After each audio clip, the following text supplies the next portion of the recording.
केशव उठो, देखो ना, फिर से किसी की लोरी गाने की आवाज आ रही है बाजू वाले घर से। क्या हुआ राधिका, क्यों परेशान हो रही हो? अरे कोई आवाज नहीं आ रही यार। लेकिन अभी बस 2 मिनट पहले तो देव की लोरी गा रही थी और एक बच्चा रो रहा था। अरे कोई मूवी देख रहा होगा, उसकी आवाज होगी। देव की और उसके पति मोनिश ने बताया ना कि उनके बच्चे नहीं होते। उस घर में कोई बच्चा नहीं है। अब ना तुम भी सो जाओ और मुझे भी सोने दो। लेकिन अभी बस 2 मिनट पहले तो देव की लोरी गा रही थी और एक बच्चा रो रहा था। राधिका हैरान थी कि आवाज सिर्फ उसे ही सुनाई क्यों देती थी। लेकिन जब उसके पति केशव ने उसकी बात नहीं सुनी तो वो सोने की कोशिश करने लगी।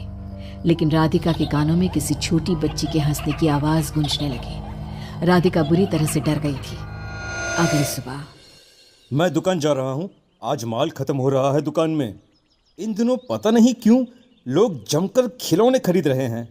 आज बड़े बाजार जाकर सारे खिलौने ले आता हूँ। आप रात होने से पहले आ जाएंगे ना? लगता है तुम देवकी से अभी तक डरी हुई हो। अच्छा ठीक है, देखो घर के पीछे वाली गैलरी में मत जाना, क्योंकि वहां से तुम्हें अक्सर देवकी नजर आती है और तुम ना फिर डर जाती हो।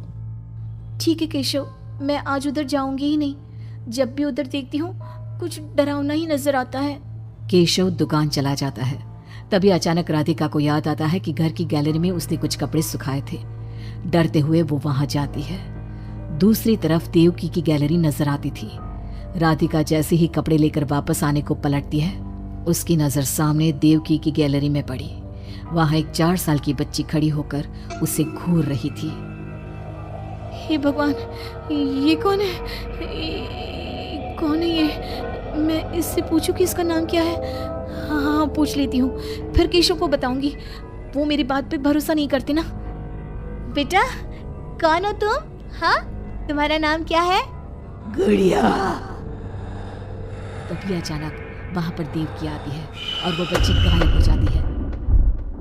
क्या हुआ? आप किससे बात कर रही थी? वो यहाँ पे मैंने एक लड़की को देखा था। वो कौन थी? कहाँ गई वो अभी? कौन लड़की?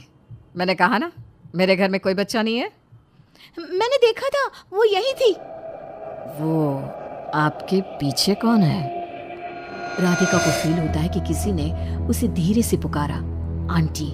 राधिका पलट कर देखती है तो वहां वो छोटी बच्ची खड़ी थी। राधिका चीख कर बेहोश हो जाती है। जब उसकी आंख खुलती है तो केशव उसके पास खड़ा था। क्या हुआ राधिका? राधिका, होश में आओ। वो तो भला हो देवकी जी का, जिन्होंने तुम्हें बेहोश पड़ा देखकर मुझे कॉल कर दिया और मैं घर आ गया। तुम उस गैलरी में गई ही क्यों?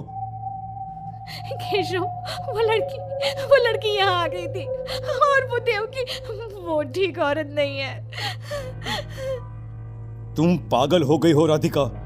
आज देवकी जी ने ही मुझे तुम्हारे बारे में बताया। क्या सोचती रहती हो? अरे कोई नहीं है उस घर में। अगले दिन केशव के दुकान जाते वक्त, मैं भी आज आपके साथ चलूंगी। अच्छा ओके ठीक है, चलो चलो अब।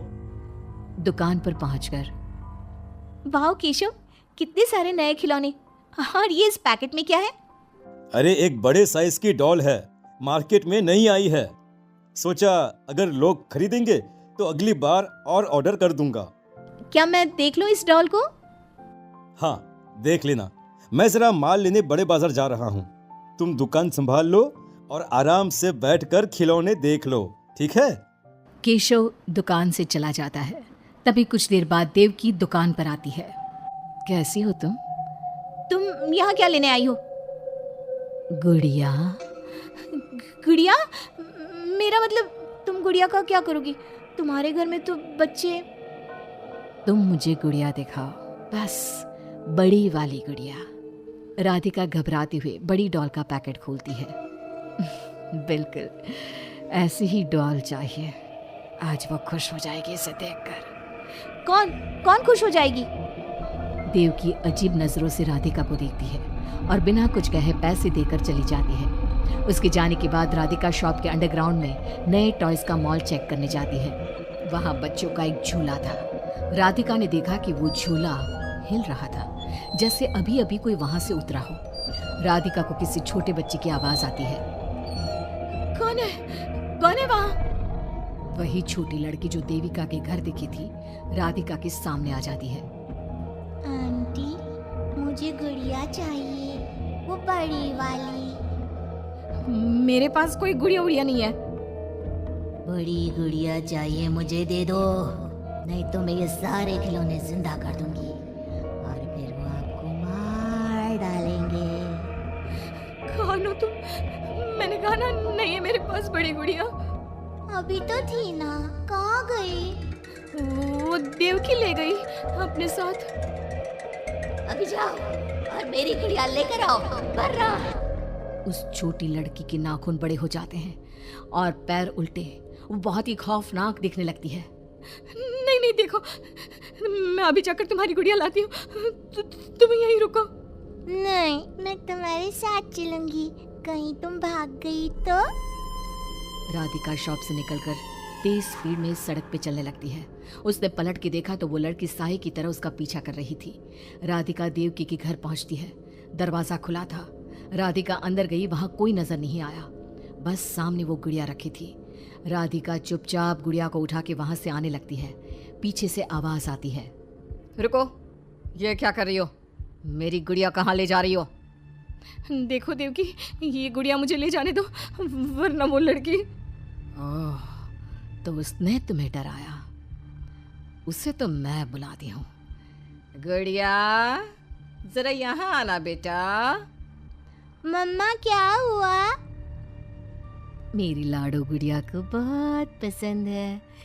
देखो ना, 10 साल की हो गई, अब तक डॉल से खेलती है। ये तो वही लड़की है, और ये 10 साल की नहीं, 5 साल की है। हाँ, लेकिन जब उस कार एक्सीडेंट में मर गई तब 5 की थी, अब तो 10 की हो गई है ना।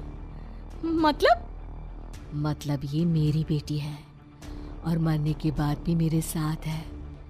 इसे ना लोरी सुन के ही नींद आती है, और डॉल्स इसे बहुत पसंद है। राधिका बुरी तरह से घबरा के भागती है। भागते भागते मेन रोड पे आ जाती है। वहीं उसका एक्सीडेंट होता है और उसकी मौत हो जाती है। उधर राधिका की मौत के बाद केशव को पास वाले घर से बच्चे के रोने और लोरी गाने की आवाज सुनाई देने लगती है।